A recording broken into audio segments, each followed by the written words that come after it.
Ferrari just found a legal way to change their engine in the middle of the season. And if this works, it could instantly erase a power gap of over 25 horsepower. The same gap that has kept Mercedes ahead on every straight, every race, every lap. But here's the part that makes this dangerous. This is not an upgrade. It's not development. Under FIA rules, it's a correction. And that single word changes everything.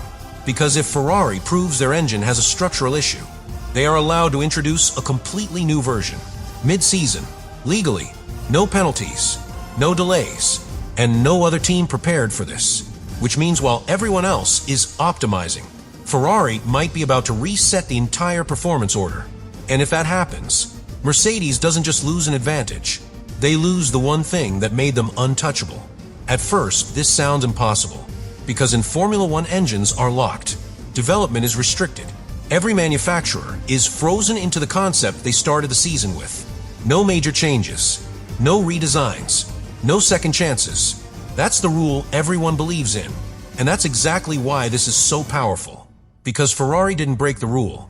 They found the exception, buried deep inside the regulations. A clause that almost no one talks about. Because it's not meant to be used aggressively. It's meant to fix problems. Serious problems. Structural issues. Things that affect reliability or performance in a way that wasn't intended. And here's the key detail. If a team can prove that kind of issue, the FIA can allow changes, not as development, as correction.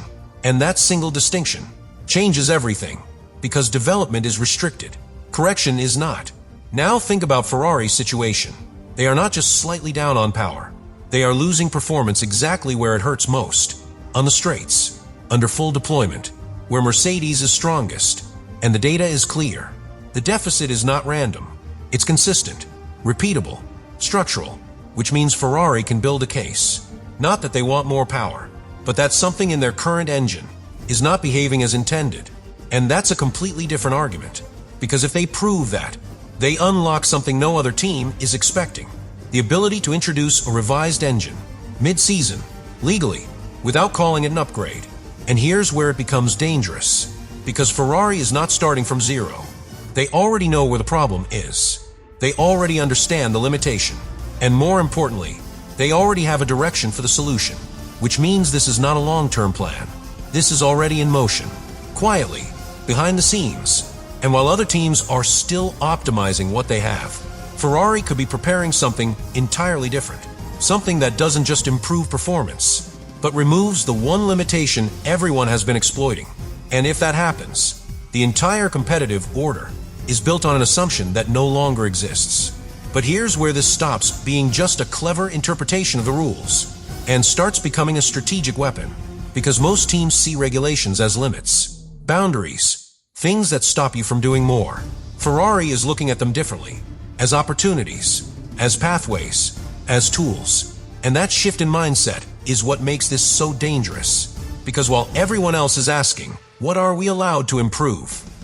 Ferrari is asking something else. What can we redefine as a problem?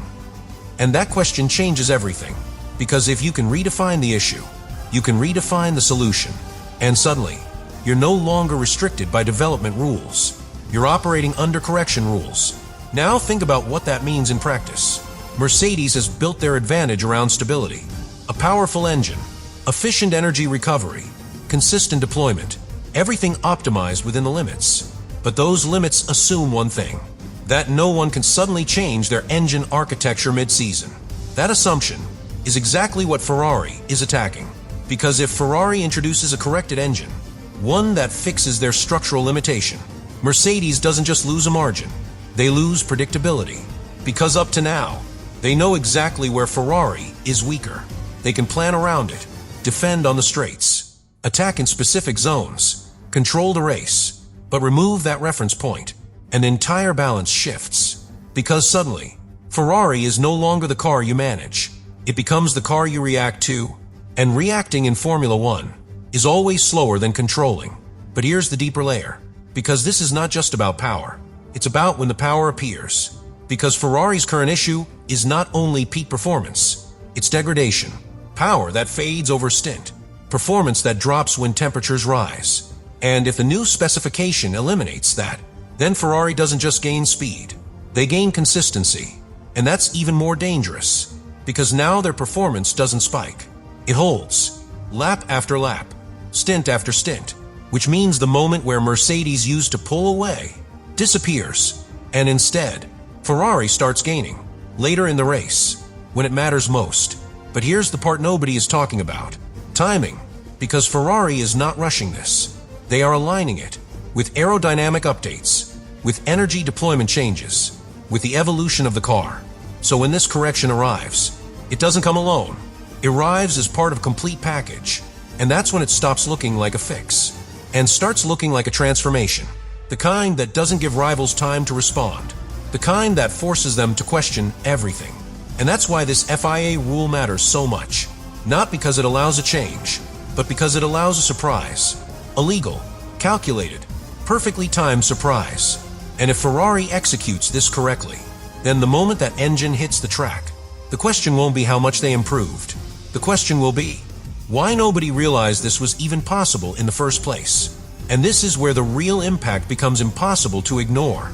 Because up to this point, every team on the grid is building their season on stability, on predictability, on the idea that performance gaps close slowly, race by race, upgrade by upgrade. But Ferrari is preparing something very different. A shift that doesn't follow that rhythm. A shift that happens all at once. And that's what makes this so disruptive. Because Formula One teams don't just compete on speed. They compete on information, on understanding, on knowing exactly where their rivals are strong and where they are vulnerable. And right now, everyone understands Ferrari.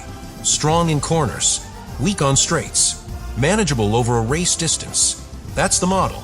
That's the reference. That's what every strategy is built around. But the moment Ferrari activates this rule, that entire model collapses. Because suddenly, the weakness disappears. And when a known weakness disappears, it creates confusion. Because now rivals don't know where to attack. They don't know where to defend. They don't know what version of Ferrari they're racing against. And that uncertainty is more powerful than raw speed, because it forces hesitation. And hesitation costs time. Now, add another layer to this. Because Mercedes is not just fast, they are efficient. Their entire system is built around maximizing what they already have. Energy recovery, deployment cycles, straight line dominance, everything working in harmony. But that harmony depends on one key advantage. They start every straight with more usable power, more energy, more confidence. Take that away, and suddenly their entire structure is under pressure. Because now, they have to push harder in areas where they were already optimized.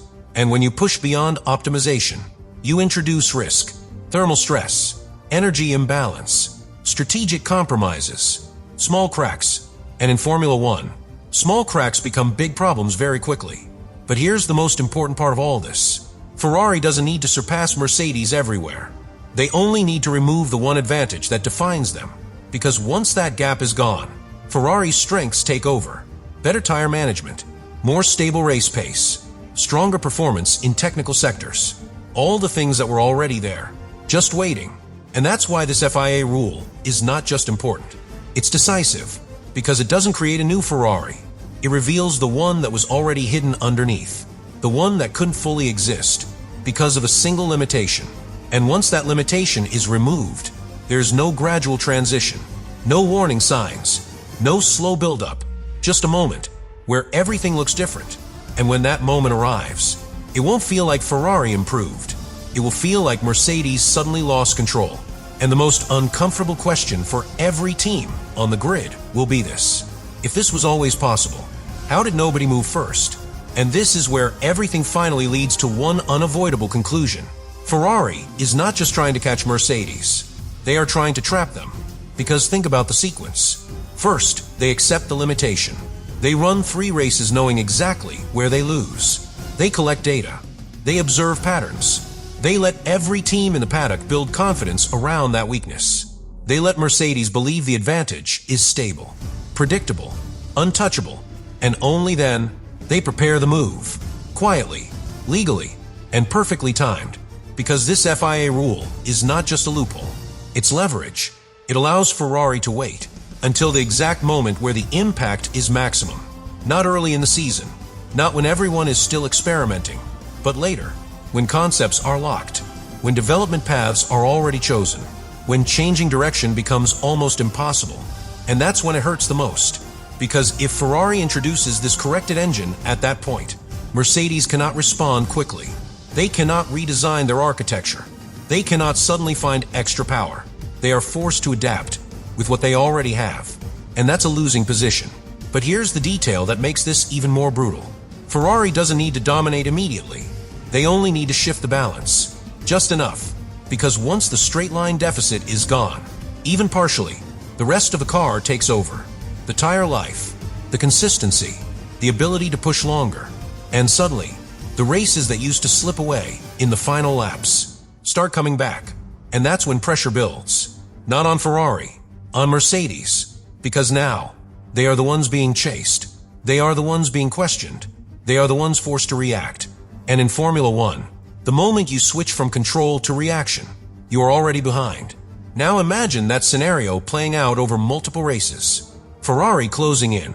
Ferrari improving late stints. Ferrari no longer vulnerable on straights. And Mercedes, realizing that their biggest strength is no longer enough. That's not just a performance shift. That's a psychological shift. And championships are decided there. Not just on track, but inside the minds of the teams. Because once doubt appears, execution drops, decisions slow down, mistakes increase. And Ferrari knows this. That's why this move is so calculated. Because they are not just solving a technical problem. They are creating a moment where everything changes at once. Where the narrative flips. Where the team that was chasing suddenly becomes a reference. And the team that was leading has to figure out what just happened. So when that corrected engine finally appears, when the data confirms it, when the gap disappears, it won't feel like a normal upgrade. It will feel like something much bigger. Like Ferrari didn't just improve their car, they changed the rules of the fight. And the final question is the one nobody inside the paddock wants to answer yet. Because if Ferrari really understood the rules better than everyone else, if they timed this perfectly, if they turn a limitation into an advantage, then this was never about catching Mercedes. It was about waiting for the exact moment to take everything from them.